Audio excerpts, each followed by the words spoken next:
Diego, EDSA. Itaas ang kamot sa mga angkol. Itaas ang kamot sa mga angkol. Bunalikol, bunalikol, bunalkol, bunalkol.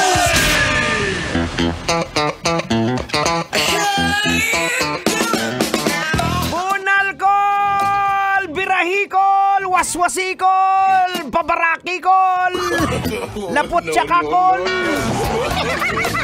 Ayaw kol, bata pa ko kol. Aragoy kol, maluoy ka. Nako mga kabisyo, isa pong napakagandang gabi sa inyong lahat. Sana okay pa sa alright ang sitwasyon mo ngayon. Kahit medyo pagod galing sa trabaho, don't worry my dear, akong bahala sa'yo. Kaming bahala sa'yo ni Tanghenyo. Ayan. Siyempre, kayo pa rin po yung nakatutok dito sa programang pinakamalupit, pinakamalupit, pinakamalupit at pinakamakulit. Ito ang EDSA. Kasama si Diego Bandido at si Henyo. at siyempre ikaw. Maraming salamat especially sa iyo Manong Driver. Ikaw Manong Driver na konti na lang yung buhok. Maraming salamat sa iyo dahil sa iyo sikat ang Love Radio sa lahat ng sasakyan. Dahil sa iyo, numero 1 ang Love Radio sa mga sasakyan. Utang na loob namin yan sa iyo Manong. Maraming salamat. Kaya ang pangako po namin, promise, gagawin namin lahat. Mapaligaya ka lang. Pero hindi ibig sabihin yan, Tang ano? Hindi ibig sabihin, bibigyan ka namin ng babae. Bakit, Tang? Dahil hindi lang sa babae ang kaligayahan. Yan. Tama naman ang sinasabi ni Tanghenyo na hindi lang sa mga makamundong bagay ang nagbibigay sa'yo ng kaligayahan. Malaman mo na lang na nagki-care kami sa'yo. Care! Tandaan mo yan, Manong Driver, ha? Shh, Manong, makinig ka kasi kinakausap kayo kung saan ka tumitingin, eh. Ikaw yung kinakausap ko, Manong. Ha? Tandaan mo. Manong Driver, we care for you. Kinikilig siya, oh. Alala, kinikilig, oh. Aragoy! Maluoy ka. Oy, ito lang, real talk mga kabisyo, ha. Damay-damay na kayong mga pasahero. Ikaw na pasahero na nakikinig ngayon. Diyan ba ngayon sa timeline mo, sigurado ko, bumabaha na ba ng mga kilala mong nagugulat ka na tumatakbo ng kapitan, tumatakbo ng kagawad? Yung kaklase mo na natai dati sa shorts niya nung elementary, nagulat ka na lang tumakbo ng kapitan? Aragay, maluoy ka. Diba, ang dami nila eh. Gulat ka na lang, uy, si ano, diba, ano to na, ano to dati? Ito yung pinag-guidance counselor kasi umakyat sa bubong. Tumatakbo ng kagawad ngayon.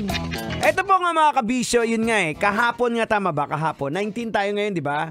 O tama, 19 nga tayo ngayon. So kahapon, October 18, nagsimula po ang campaign period for the BSK, Barangay Sangguniang Kabataan Election, na magaganap po on October 30. Ayan.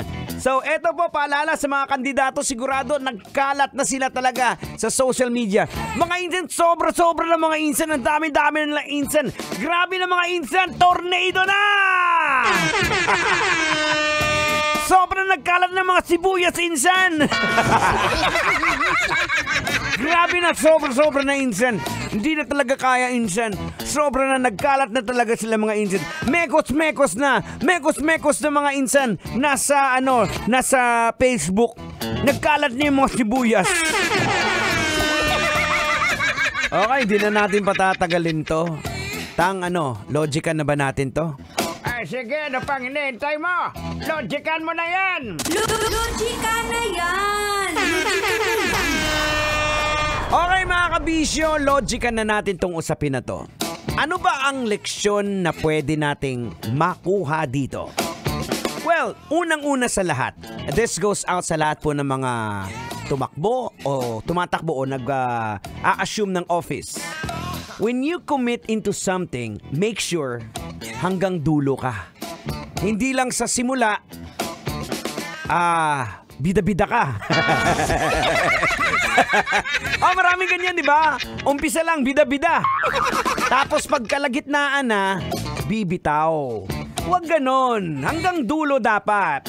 Tapos, when you promise something, make sure that you will fulfill it. Make sure na napangako ka sa ganito na bibigyan ko kayo ng wheelchair na walang gulong. Siguraduhin mo na maibibigay mo yung pinapangako mo and do not promise what you can't do. Huwag kang mangako ng hindi mo kayang ibigay. Halimbawa, nangako ka dyan. Pag ako nanalo ako ng kapitan dyan, papatayon ko yan ng basketball court dyan. Paano ka magpapatay ng basketball court? Wala ngang lupa. Walang vacant lot. Squatter. Paano ka magpapatay ng basketball court? Diba? At syempre, para naman po sa lahat po ng mga kabisyo natin na public office is not a popularity game. Hindi po yan na kung sino-sino na lang sikat yun ang iboboto ninyo. Hindi po dapat alamin po natin kung ano po ang kanilang mga resume. Alamin mo kung siya ba ay karapat-dapat dyan sa posisyon na yan na tumatakbo bilang kapitan. O halimbawa, titingnan mo na ang record niya. Nagtrabaho pala siya bilang manager sa isang malaking kumpanya. Yan, pwede. So, meron siyang skills ng management. So, pwede siyang mag-manage ng barangay. O kaysa naman dun sa kalaban na ang kanyang profession ay gamer. Tumakbo na kapitan, gamer. Ang mangyayari, baka paglaruan nyo lang kayo. Ay, hindi Sorry don't get me wrong ito lang katuwaan lang Pero di ba, does it make sense, di ba? Kung ilalagay mo dyan gamer, baka ang project na gagawin niya, o pa-basketball na lang palagi, o paano yung ngayon pag dumating na sa krisis. Actually mga kabisyo, yung nangyari sa COVID, yun po yung awakening sa atin lahat na yung mga nilagay natin sa pwesto ay marunong pala mag-manage. Nakita din natin kung sino ang hindi marunong mag-manage. So ngayon, iboboto mo pa ba uli? Nung last election talagang pinaglaban mo. O tapos nung nag-COVID, hindi man lang naalala yung pangalan mo sa ayuda. Aragoy! Maluoy ka! Anyways mga kabisyong, oras po natin 6:35 na ng gabi. At kung ikay nagugutom na, hanap na makakain, manong. Tabi muna sa gilid. Baka merong pares dyan. O take a break muna. For the meantime, eto, tugtugan tayo from E-Heads Magazine. Tuloy-tuloy tayo hanggang alas 9. Dito pa rin sa programang EDSA. Kita